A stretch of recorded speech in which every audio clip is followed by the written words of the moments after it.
So, my two newfound hobby is playing Roblox and reading Reddit stories. So, an idea popped on my head. Why not combine it? I will read you guys Reddit stories while playing Roblox. So, I found a few Reddit stories about relationship dramas. So, let's get into it. The first story that I will read to you guys is: she left me for a younger TikToker. My friend told me I should post this here. So here I am. So I, 25 female, and my ex-fiancé, 27 years old, with a 7 years of relationship, recently broke up with me for a younger woman who is 21 years old that he met on TikTok. To make the long story short, I had suspicions about his infidelity since January this year.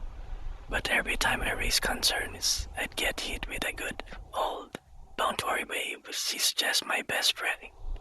Well, turns out I was right, and the very same day we called our relationship off due to unrelated issues. He's posting on social media about how much he loves his new girl.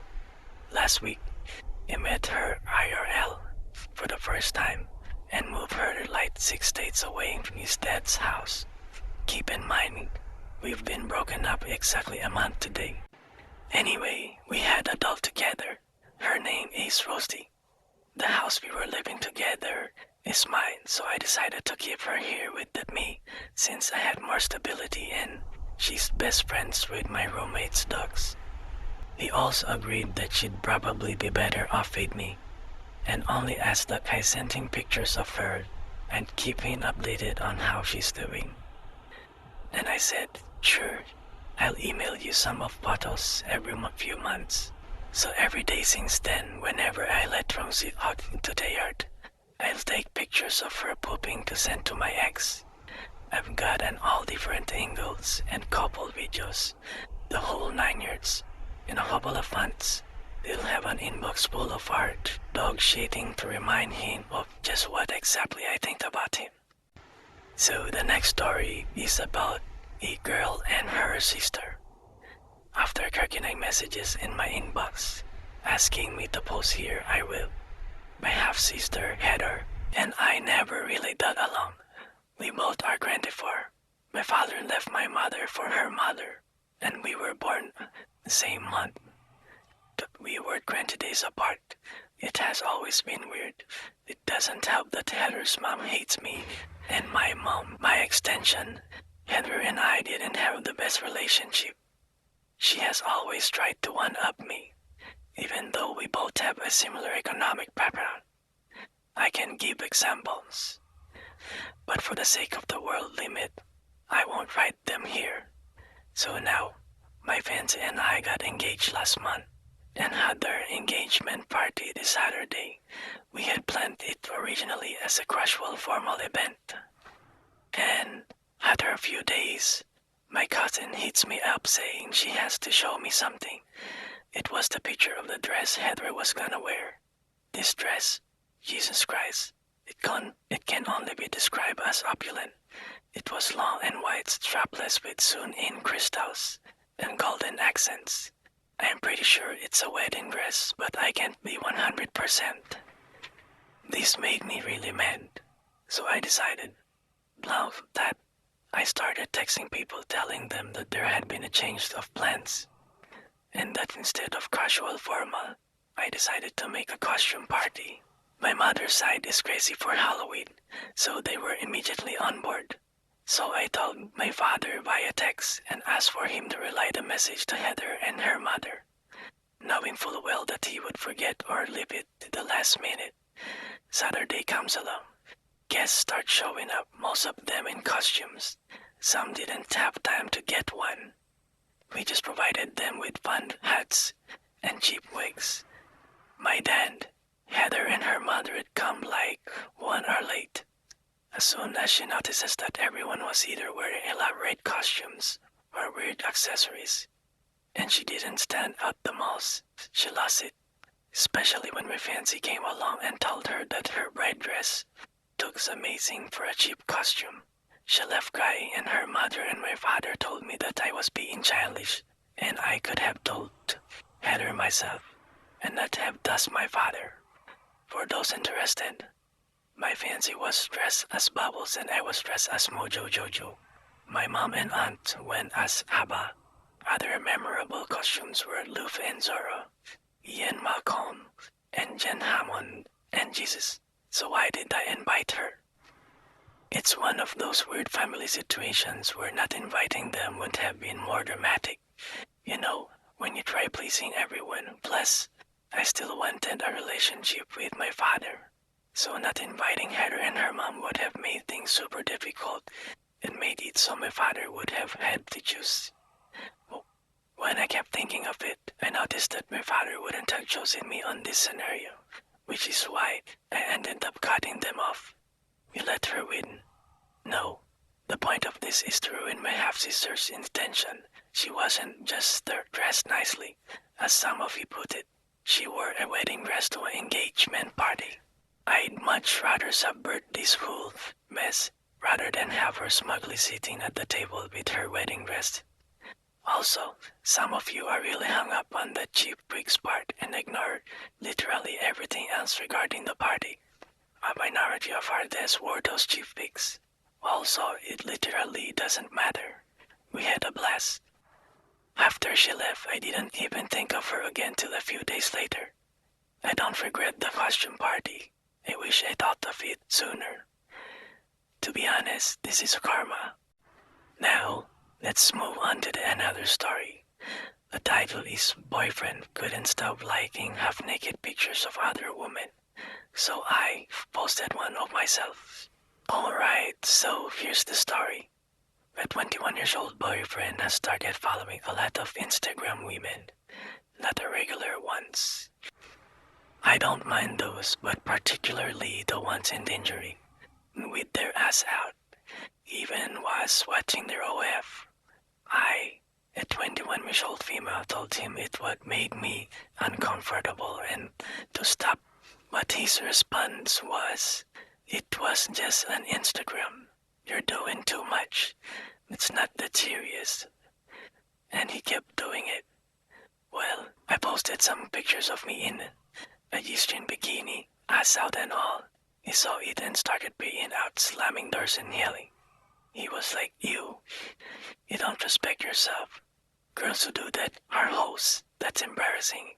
I don't want my GF doing that, bro. That's weird." And he is mad, like really mad. So he told me to take it now and I said no. "Isn't this what you want?" And his response again was, "You're in a relationship and why would you do that?" And I said, "I'm only posting what you like." After I said that, he started ignoring me. And it's been hours and honestly I don't care. I don't feel bad at all. For months, I was uncomfortable and asked him to stop and he couldn't. So yeah, now he's a victim of a crime he participates in. And that's the end of the third story, but she edited the reply and said, "OMG, wow, thanks for the reply. I was not expecting this to blow up. For context, I do want to deep dive, but it's super hard. I don't know. I don't know what to do. I know that I lack self-love and respect. My mom has realized that I am following in my mom's footsteps and I should change. I can't wait to update you guys when I have officially left. Sorry guys for the disappointment." Bro, after all that you didn't left the guy. I didn't see any update in the comment section. Now, let's head on to the fourth story, titled, "I Rejected a Popular Guy Who Hit on Me as a Joke." So, let's be frank here. I was the weird goth girl in high school, and honestly, I own it. It doesn't bother me at all. Looking back, I can totally see why I was targeted for this story. So, sophomore year, I get a random text from a guy. Still no clue how he got my number, which already gave me the ick. He was a football player, which by default made him one of the popular kids. Basically, he was sliding into my DMs, except this was 2007, so it was just a regular texting back then. He starts off making me guess who he is, which was weird and immediately a red flag. After some back and forth with him being all perky, he finally revealed his name. I was like, WTF, I hadn't spoken more than 2 words to this date since 7th, 8th grade. It felt like total cold fall. Then it came like the typical, oh, I think you're really kid stuff. I gave a polite but not very assertive decline, but of course the messages started getting more graphic. Thankfully, I was spared any unsolicited pics. Then he drops the bomb that we should hook up, and he keeps trying to entice me into coming over. Now, I was your stereotypical god kid, very anti-conformist, to a cringy degree, honestly, which included wanting nothing to do with jocks. So I was pissed. My temper got the best of me, and I just tore into him. I said things like, "You're gross. Why would I ever want anything to do with you?" And roasted him as an unoriginal pathetic job was going to pick in high school. He did not take this well, not because he liked me or was hurt, but because apparently the whole thing was supposed to be a joke. A text were going to be spread around the school to embarrass me. He even had multiple friends over who were into it at that time. They were also trying to lure me over to his house, allegedly to laugh at me too. Looking back, as some have pointed out, it could have been much worse if I'd actually gone, and knowing indeed those guys, I believe it. But here's where it backfired. His friend turned on him. They started laughing at him and leaked the text, saying he was a total loser for getting rejected by the school weirdo. My friends, who were furious at what he tried to pull, spread it even further. Soon, basically everyone knew, so unintentionally, the revenge happened on its own, and then it snowballed thanks to his friends and mine. Seriously, I don't know how you recover from getting rejected by a high school me. R.I.P. your reputation might die. Bro, actually, hear what he saw. I can't even imagine how life's treating him after that. It's been 10 minutes since I started recording this, and honestly it feels good to play Roblox while reading Reddit stories. And I'm stuttering from time to time because of the grammar issues in the posted story. Now, let's continue. The next story is about best cheating revenge ever. A buddy of mine got cheated on a few years back. He and his live-in girlfriend were going through a rough patch when she decided to step out on him. She told him she was going to visit her family about 600 kilometers away and would be gone for a week. Imagine his surprise when he spotted her instead sitting on a restaurant patio with her ex, having the time of her life. He snapped some photos as a proof and went home. Now, he was on a month-to-month lease that required 60 days notice, and she wasn't on the lease at all. So, he quietly gave notice, found a new place, and started planning his exit while she was gone for the next few weeks. He stayed distant. It actually mentioned couples therapy but never pushed it, and he wasn't blank, though it wasn't really an offer anyway. Meanwhile, she was staying out late and occasionally claiming she was crashing at friend's place. He just paid it cool and said, okay. The landlord, who was a good guy, kept his mouth shut. They arranged things so that prospective new tenants only came by when she was at work or out with her affair partner. When came moving day, early that morning, a hired crew showed up and started boxing everything up. When she asked what was going on, he calmly laid out copies of photos he'd taken. The landlord stepped in and told her she had until midnight to get her things out, since the new tenants were moving in 2 days later, and he needed time to tidy up. If she didn't hurt, her stuff would be put on the curb. Her body took one last photo. Her standing there, her clothes and toiletries piled up in the middle of the room. All the furniture, it turned out, was his. The blend, the execution, and his cool as ice demeanor legend in our friend group to this day. Bro, that's a good way to get revenge. The boy was very sneaky. She didn't even see it coming. Now, let's head on to the next story titled, I Set Up Numerous Fake Dates for My Cheating Boyfriend. 8 years ago, I entered a relationship with someone who was almost too good to be true.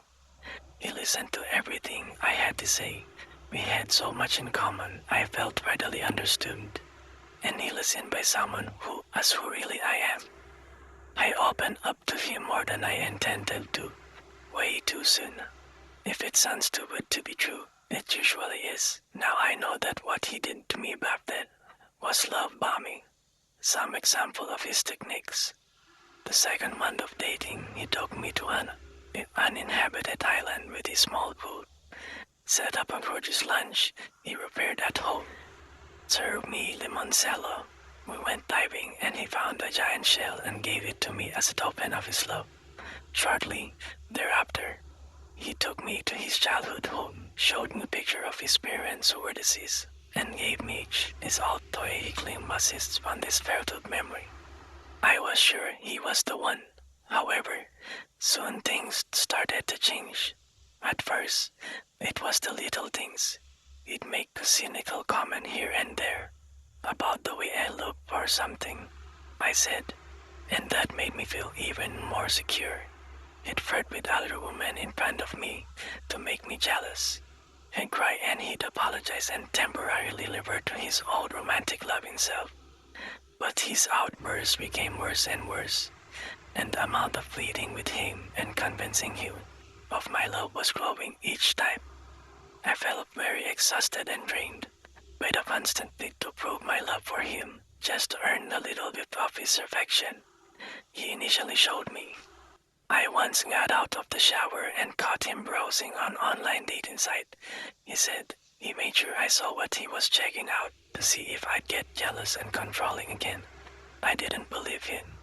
He was actually very bad with computers, and early on in the relationship, he once called me on the phone and asked for my help with setting up an online account for playing chess. I tried to guide him through the process of setting up a username and password at this particular site, which was somewhat more complicated than these things usually are. Then he grew impatient and just told me the username and password he wanted to use. I remembered that and tried this username and password on the dating site he visited. I immediately got into his profile and what I saw broke me. Not only was he chatting up other women, but it was clear from some of the conversations that he had. He met other women and had blank with them. Some of the conversations contained intimate information about me and what he wasn't dissatisfied with me. What I read hurt me so much that I cried on the floor like a little baby. By this point, I knew he wasn't perfect and that our relationship was far from perfect. But I was clinging to the initial phase of our relationship, which made me feel the happiest I had been in my life. Now, I had to deal with the fact that it was all fake. After I read all that, I cried for hours and then something in me broke, and I decided to get even. I set up a fake online dating profile, the first of the many to come. I started chatting with him and after a few days he suggested meeting. I feigned hesitation. He insisted. I reluctantly agreed to meet him in a large coffee house. I went there half disguised and sat where I knew he wouldn't see me. I have hoped that he wouldn't come and that it was all just a bad dream. I called him 10 minutes before the meeting with the mystery woman to ask where he was and if we could meet. He said that he couldn't because he had an errand to run. My heart sunk. I kept my eyes glued to the door and sure enough, there he was. Shh. He came in, sat and waited. At first I thought I was getting a panic attack because I was so distraught, but I managed to calm myself down. He first waited patiently, then started fidgeting and looking at every woman that came in. And then, as if by divine intervention, a woman came in who looked just as what I described myself on online. He immediately came up to her and said something. She dismissed him. But he was persistent, at which point she got agitated with him and told him to leave her alone. He waited for another half an hour and then left. That afternoon, I sent him a message through the dating site that I was indeed the woman he spoke up to, that I saw him, found him physically unattractive, but lacked the courage to discuss it in the public. So I faked not knowing who he was. I apologized profusely and he said it was okay, no hard feelings. But I knew it wasn't fake. He was very self-aware and narcissistic. No way he was unbothered by that. So I did it to him again and again and again. Sometimes he'd stood up. Sometimes the woman would reschedule and then he'd stood up. Sometimes she'd cancel at the last minute. At least that 10 days went south. And at last I decided it was enough, that it was time to break up. I did it in public. I told him it was over because he was a cheating SOB. He denied everything and tried to gaslight me and spin the story as me being the jealous freak. I then looked at him and said, all those failed days all me. And I just let that sink in. He asked how, and I told him his password and left. A few months after the breakup, he wrote a lengthy email saying that what I did to him was ingenious, but it proved I was the love of his life and that he completely lost the will for online dating because he both fears and hopes that every woman is me. I never answered this or any other attempt he made to contact me, and he still makes such attempts even now, years later. Bro, that's a well-deserved. What a great revenge. The next story is titled, I Want to Destroy His Life for Cheating. In July, my ex-fiancé announced he wanted a break to focus on himself. First, I was sad but tried being understanding while he stayed at his friend's house most nights and the next couple of weeks. He left a random mess next to his nimble clothes, papers, miscellaneous. I started cleaning it up when I noticed a paper with a handwriting on it. It was a love note from some random girl. At the end of the note said, Heart Maddie. So I posted a picture with the note and my ex in a Facebook group that exposes cheaters. His family, co-workers, friends, and a mystery woman all saw and commented about how shitty he is. Turns out, she's a co-worker he met at a job he started a couple months before he never mentioned to me. I told the other girl literally about all his shortcomings. How he loves moms the first few months, then it all stops. How he finishes in 2 strokes but doesn't care if you block. How over half his checks go toward his truck and he won't help with rent because the rest of his money goes toward his third bike. We both end up dumping his ass. She's a young party girl who is popular and ends up talking a lot shits about him to all his coworkers. This even travels to his last workplace where he was a supervisor. People at his parents' church tell them they're disappointed in him. For a guy who really tries hard at looking good, this has hurt his ego. But I still feel like he deserves worse. So, we're at the end of October. I had moved out on my own and minding my own business. He texted me a sad-sounding message and mentioned island bankruptcy, trying to get sympathy or someone to talk to. Well, I ignored his messages and had blank with someone else for the first time. I hate being mean, but I am good at it when someone hurts me. I record a video of me flushing the urine down the toilet. I message my ex back with the vid. Tell him I am blanking someone else in a sexy selfie. When we first broke up, I was 160 pounds. I wanted him to see my new 125 pounds body and got a significant pay raise, so I'm feeling confident. He was obviously upset, but I feel like he brought all this on himself. As far as I know, he's a miserable right now. He's still binge watching 7 episodes a night of the same show. He finished NCIS series from beginning to finish since I moved out. Lol. I feel like I have my revenge. I hope he never cheats on someone else again with this lesson. Honestly, I was so trusting and I feel like it doesn't compare to the pain I felt from the betrayal. If you like this video and want to hear more stories from Reddit, please follow and subscribe. Thank you.